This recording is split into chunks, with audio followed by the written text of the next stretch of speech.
All right, today we are cracking open a nutritional cold case. We're launching an investigation into a deception that has literally shaped the way the entire world eats, a lie that sits right at the heart of our modern health crisis.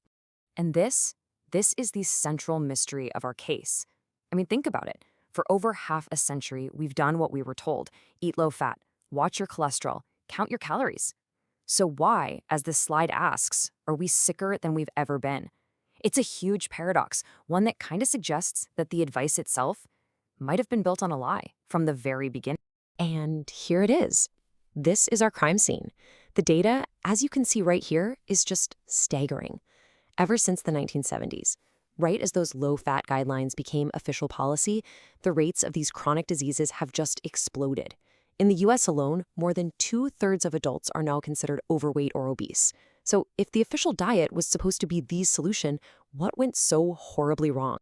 To solve this mystery, you've got to go back to the beginning, back to the exact moment when public health officials identified their number one prime suspect.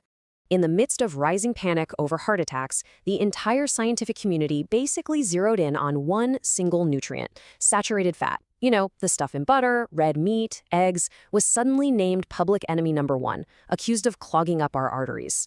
And like any good detective story, this one has its lead investigator.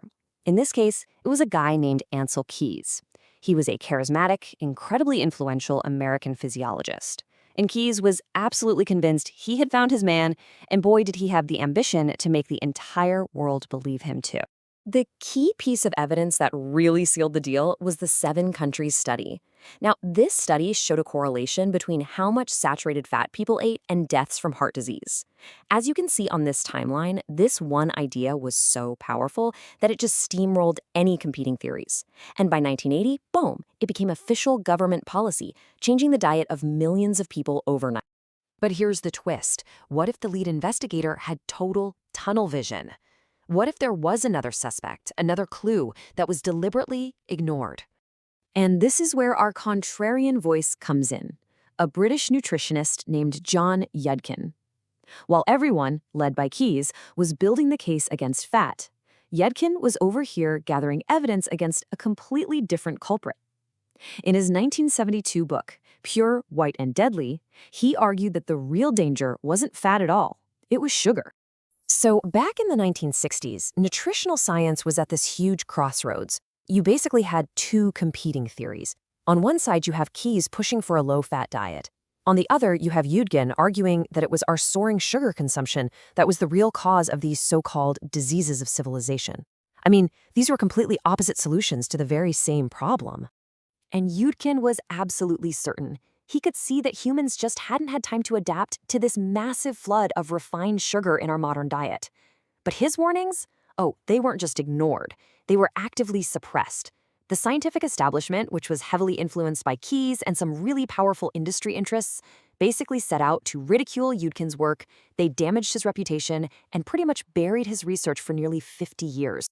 So why was one theory celebrated and the other one just destroyed? Well, as it turns out, this case wasn't settled by science. Nope, it was settled behind closed doors, with a lot of money and influence. And we have found the smoking gun.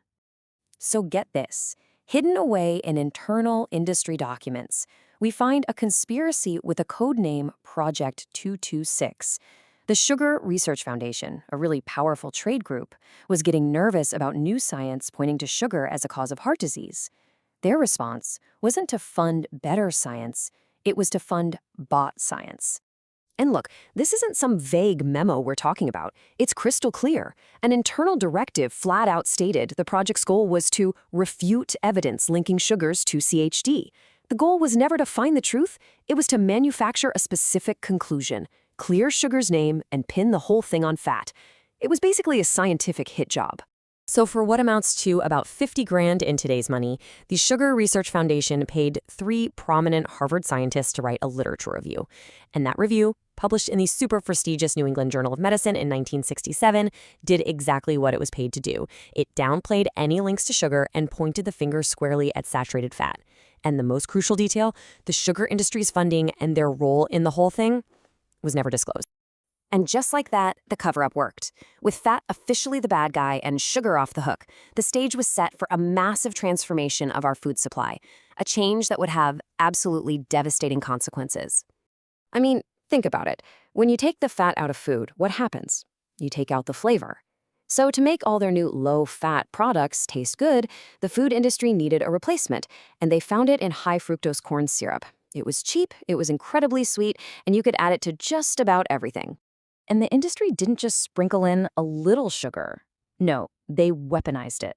Food scientists literally engineered products to hit what they call the bliss point. And this isn't about making food taste good, it's about making it irresistible. It's about hijacking your brain's reward system to make you crave more even when you're completely full. So here's how they get you hooked. It's basically a 4-step cycle. First, you get a craving. Then you binge, and these high-sugar foods trigger a huge dopamine release in your brain, the exact same pathway that's activated by drugs like cocaine. Then comes the crash. Your brain adapts, and finally, you have to repeat the cycle, needing more and more sugar just to get that same reward. It's a powerful, biochemically driven loop. Okay, so we've got the cover-up and we've got the engineered food environment. Now we need to connect all the dots back to the crime scene, that explosion of chronic disease. What exactly is all this sugar doing inside our bodies? And this, right here, is the metabolic smoking gun. Your liver gets totally overloaded with all the fructose from sugar, and it has no choice but to turn it directly into fat. This process is called de novo lipogenesis, which literally means making new fat. It's the main driver of fatty liver disease and a huge risk factor for heart disease. So get this, the very thing we were told to avoid, saturated fat, was being manufactured inside our own bodies from the sugar we were told was totally harmless. The irony is just staggering. So what can you actually do about this? How do you spot these things in the wild?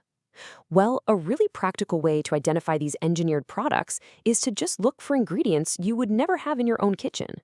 If you're looking at a label and you see things like high fructose corn syrup, hydrolyzed proteins, or a super long list of emulsifiers and thickeners, you're looking at an ultra-processed product, one that's designed not for nourishment, but for profit. So, the evidence? It's pretty overwhelming, isn't it? The case against fat was flawed right from the start, and it was propped up by a deliberate, industry-funded deception. We now know the real culprit that has been driving this global metabolic crisis. The investigation is closed. But the real question, the one that really matters is, now that we know the truth, what are we going to do about it?